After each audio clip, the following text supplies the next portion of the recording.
Good afternoon, Scott Redler, T3 Live. Welcome to today's recap. So the choppiness continues, the misdirection day after day, but today I feel like they could have made it harder, and thank God they didn't. I know yesterday we had that gap and go to the upside, and I came in flat, so I was like, what am I going to do here? I'm going to work my way into some good positions and try and stay with what has been a good trend, but a little bit more two-way, and did so. So when you wake up today and you see the futures down 10, 12 handles, I was like, you know what, this is going to be an annoying day. But at least, we had good stocks. And a lot of guys, were focusing on the names that were green most of the day. So if you were in good stocks, you were making money before the market rallied. And then you also had a little bit of brain power or gut to buy that dip into support areas that we tried to outline for you, support 1, 2, and 3, isolate the gaps from yesterday to measure commitment. And then it could have turned into a decent day. An inside down day could have been a very profitable day, from the long side, depending where you were at. So let's just get into the charts. So here is a chart of the SPX. This was your little red dog reversal low. This is when you digested in front of the downtrend, moved to about 2120. Then after what was a 4% or so rally, you had a break of the 8-day, a close below the 21-day, and that gave you a retest of this trend right into the 100-day. It looks pretty symmetrical after the fact. I wish everything was that easy. So you come, a little bit closer into here to see, how this is acting. And if you remember, Thursday, you had the same type of day as we had yesterday. But what did they do on Friday? They pressed the envelope all the way down to the lows here, making it definitely a little bit more difficult to stay in your longs. That's why after this day on Friday, I'm like, you know what, I'm not going out short, but I'm not going out long. So then yesterday it cleared, this pivot. So this was my support 1, 2064 or 2066. That's why I put that on that chart. So what it do today, came in, tested that, and rallied off it. Not so bad. So now we'll figure out what happens in here. Another area to evaluate. You look at the spiders. Spiders, I posted a chart of support 1 and 2 and 3 from the 5-minute. And this day looked a little bit more healthy than Friday. So we'll see. Now you have an inside day to the strength from yesterday and gives you an opportunity that if you missed out on some good names yesterday, you could have bought them today. We still have this lower pivot here. You go to the 5-minute chart that I posted and you could see what wound up holding. Okay, you go here. Okay, so here was yesterday's gap up. Okay, you had some power all the way to the close. Gap down. First little move couldn't hold, came in, held above the prior gap. This was, I think, listed as pretty much support 2, okay, right into here. And then a move off of it back to resistance that you could have bought in here. I think before I left, I told Redler All Access I'm buying, 207.50 versus the lows of the day. And P.S. you had a nice move. And I did sell my spiders actually, and I'll see if I want to buy them back because I was figured, I could be in some stocks. I don't need to be in this index. I'd rather be in something showing relative strength like the IWM. The IWM, you go to the daily chart, and it looks like it's ready to go. Looks like it's ready to make a new high. Showed some nice relative strength today, held higher, held the 8-day, right back near highs. So I would think that this could power to new highs. So it's worth being in some. And also it held pretty well today where you could have been a buyer, on the dip. I'm not going to get into the 5-minute chart, but it held in there better than everything else. You look at something like the diamonds did not hold in there very well. The diamonds actually, held in there because of, you have a lot of multinationals in the dollar, the whole spiel there. But this actually filled the gap. You look at the 5-minute chart, and, this, was yesterday, gapped lower, filled the gap, and then came back above. So this gave you the choppy trade like a Friday, so there was not much relative strength there. But didn't fall apart. It's just, you have to find out where the relative strength is. And that's ETFs that don't have a lot of, exposure to the dollar, and that's why the IBB is at highs. And oh, look at what a quinky dink following the 8-day this entire time. MDY mid-caps also doing quite well. Probably the next candidate with the IWMs to make new highs. So those are the ETFs, and those are the indices. They're all a little bit different. As far as oil did make a new low today. Just real quick, USO.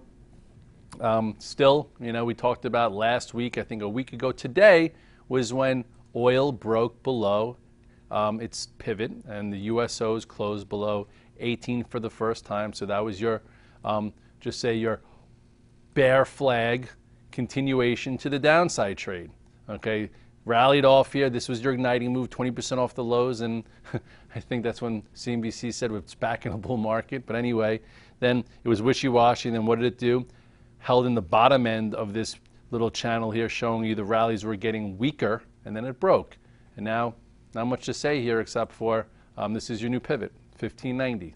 A lot of people trade the triples and the quadruple reverses, you know, this, that on the oil ETFs. Do whatever you want. You know, I'm sure it correlates to this, but be careful. The UWTI and all these friggin', you know, built for failure ETFs all have time decay. And if the oil doesn't rally, even when it does, your thing's going to be lower and lower because they're built to go to zero. And usually before they do a reverse split, but I'm not your broker. I'm just here to tell you, be careful. They're decent trading vehicles during the day for moves, but you don't want to sit in them. If you think oil in the next 2 years is going to go higher, but it could go lower first, you don't want to be buying a triple or quadruple ETF long because, anyway, that's just a little tidbit. So let's get into some stocks. Yesterday, I went home with Apple. I went home with Facebook, the IWM, and then I bought the spiders after hours. So Apple wound up giving you a really nice trade. You go to the different setups here in Apple, and they've been, you know, plentiful. Basically, Apple came back and retested this prior breakout. Remember this was great when it broke above this 120, little RDR right there. So here is another one. We talk about how to get back involved into a situation without trying to catch a falling knife. I remember the first time we tried here. Okay, this was Apple. This was your red dog reversal right there. Remember that? Traded below 128.15, came back above it. That was a good day trade. Wasn't sure if it would have follow through considering it only pulled back a little bit versus where it came from. And then remember this wedge. So this was your wedge right there, thinking what's going to be next. And then what happened here with the wedge? It broke to the downside. So if you had some left over, you got stopped out. If you were looking for a short, that was your entry there. Then fast forward to this little red dog reversal right here. Okay, didn't have as much move to the downside. It only broke below 122.11 by what? Like 45 cents or so, whatever that is. So that's why at the end of the day I got long a little bit. And then with the Apple TV and this and that, and maybe just, you know, money to hide, you had a nice trade. So with that being said, there's your little bounce back in Apple. So now the question is, does it continue? It did show relative strength today, so it probably can. Your next resistance is, oops, sorry, hold on. Your next resistance comes in right there. I did sell my Apple today. Sold right around 127. For me, it was a good 2-day trade. And I just, you know, I don't know. I just was taking some things off, and I probably should have stayed with it. We'll see. Now we'll see if it could hold above this for a little bit, then continue. But overall, nice healthy pullback, held above the 50-day, and gave you a little red dog reversal that this time broke to the upside versus this time wasn't ready for the downside. Facebook, I still do have on. Stock is trying to work its way back up again. Look at the size of this friggin' channel. I anticipated this time. I bought on the 50-day into weakness, not like here where you had to really break out above this 82 to make some serious money. You know, remember we bought it here, then it went sideways, tried to break out again and failed. Came back in. So the question is, what's next here? You know, it does have room all the way back to 82. They announced some kind of payment amongst friends, which I thought was pretty cool today. It was upgraded, and I'm staying with some. You know, we'll see what happens. I have less tonight than I had last night, so I did sell some strength, and we'll see if there's any more room there. Twitter also, you know, not really great action, but it's hanging in there. You know, if you think about where it came from this year, this is when it ignited. This was your move after earnings, and now it's been going sideways, digesting, and at some point, perhaps it moves above this 48 and gets some volume and better action. I guess the market's going to have to show that it's going to be back in somewhat of a uptrend versus a range for that to happen. So, but it's in the game. LinkedIn didn't even look at today, and you know, I guess held the gap. It was downgraded versus upgraded, but still hanging around, and you know, just very choppy and hard. A lot of guys were looking at CyberEye today. CyberEye gave you a nice second day move. If you read my note, talked about the hangman bottom and that potential buy above this high here. So you could have bought it red today, and then you could have bought it above 50.78 for a move to almost 53. And look at that. That's a beautiful day trade. Beautiful day and a half trade. Okay? And maybe you trimmed and trailed, and maybe you're holding some, but at this point, been a monster win for my 2015 predictions. FireEye still looks good. To me, I think it's getting poised for another move. We'll see what happens.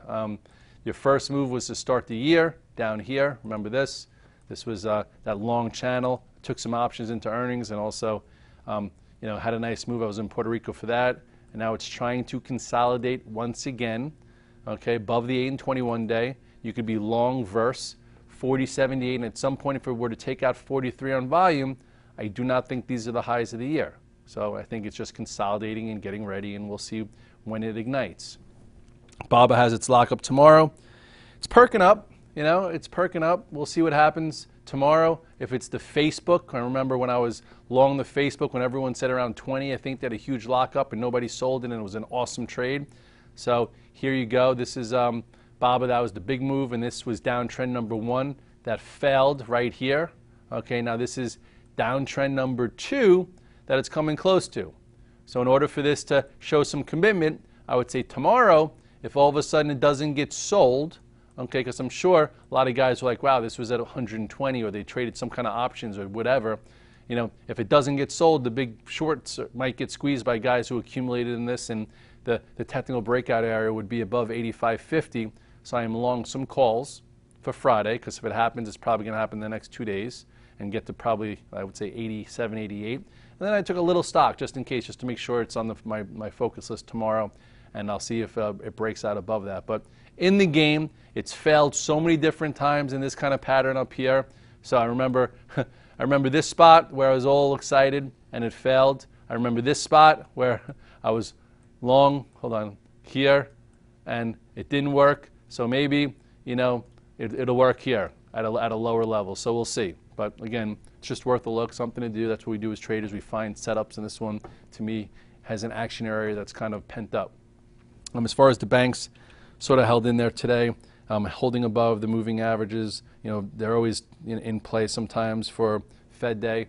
I think Citigroup, is holding in better than it's held in the past.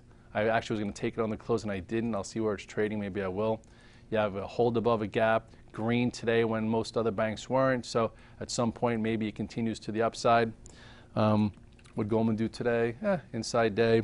Morgan Stanley was actually downgraded today, and it held the gap. So maybe they don't care about the downgrade. I came in long this today too, and I sold it like a scared little whatever. Anyway, perhaps I'll get back into it if the banks look a little bit better tomorrow. And here we are. It's 4:21. If you didn't know, the Fed meets tomorrow, and if you didn't know, they're going to all look at the word patient. I started talking about it 2 weeks ago that I think the Fed does it. I think they drop it, and I think they have to drop it, which is good. We don't have blockbuster economic numbers coming out, but where our jobs market is based on the readings, whether it's conspiracy or not, you'd think that we would be away from zero. And at this point, I think we would all love for the market to like good news, go up on good news, go up on good economic reports, not on bad. We've been doing that for more than a long time now. So tomorrow will be that type of day where we get gyrations across the board, and we'll figure out where we are around 2 o'clock. Maybe I'll do besides the morning call, I'll do like a little pre-meeting around 2 to see what's strong, what we could watch, to see where we can make some extra money as the gyrations will happen, as she starts speaking and everyone's thinking about where the dots are going, whether it's going to be June, August, September, what the pace is. And meanwhile, to be honest, I kind of hate Fed days because the gyrations sometimes are hard to handle, and then you finally get your trend the last half an hour, and it's still, with the age of the computers, it's not the easiest day to trade. But again, we'll see what happens between now and that time period. Europe took a day off. They deserve it. The DAX has been parabolic. I did mention selling some strength into that yesterday. I also think you could sell some strength into Japan and the Nikkei, and I think that the Chinese market just started to break out. Look at the CAF. We talked about it at yesterday's morning call. talked about buying some in the space if you want to have some exposure to China. So if you were in tier 1 in the space, you waited. Your tier 2 was when it broke above 31, and now it seems as if the first measured move above 33 would be some of your trim. But this looks a lot different than the EWJ that has had a huge move and kind of extended a little bit. Looks a lot different than hedge, this, which has been Germany, or Europe, where your real calculated buy was here, okay, when it broke above this spot, not all the way up here. I think you missed the obviously meat of that move. So it doesn't mean it's over and you get short. It just means that you got to be a little more careful as it's extended. And it also means you have to know your time frame, because maybe it pulls back, but if you never get back in, maybe a month or 3 months from now it goes higher. So just got to figure out how you trade, what you do, what your time frame is, and what your risk is. Scott Redler, T3 Live. See you tomorrow morning. Have a good night.